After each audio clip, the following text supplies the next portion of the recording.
அரசு தரப்பு வழக்கறிஞர்களுக்கு அது தெரியாது. எனவே அரசு தரப்பு வழக்கறிஞர்கள் தேடத் தொடங்குகிறார்கள்.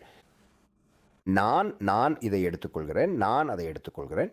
எனவே அவர் எப்படி வெற்றி பெறப் போகிறார் என்பது ஒரு கேள்வி மட்டுமே. பிறகு நிச்சயமாக உங்களுக்கு தெளிவான அறிவுறுத்தல்களை வழங்க வேண்டிய நீதிபதி மற்றும் சட்டத்தை வழங்குபவர் அதை வழங்கவில்லை. தன்னுடைய பொறுப்பை இந்த மக்களிடம் மாற்றுகிறார். முக்கியமாக வேறொன்றும் நடக்கிறது. கற்பனை செய்து பாருங்கள். நான் உங்களுக்கு ஒரு உதாரணம் சொல்கிறேன். யாரோ திருடுகிறார்கள் அல்லது யாரோ கொலை செய்கிறார்கள் என்று கற்பனை செய்து பாருங்கள். எனவே கேள்வி என்னவென்றால், குற்றவியல் சட்டம் என்ன செய்கிறது? நமது குற்றவியல் சட்டம் நடத்தையை தண்டிக்கிறது. இது திருடும் செயல், சட்டம் அதை வரையறுக்கிறது. இது கொலை அல்லது மனித கொலை மற்றும் பல, சட்டம் அதை வரையறுக்கிறது. அது யாராக இருந்தாலும் இந்த நடத்தை தீர்ப்பளிக்கப்படுகிறது.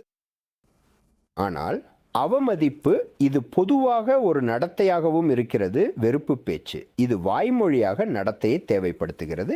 இது இதை வேறுபட்ட முறையில் பயன்படுத்துகிறது.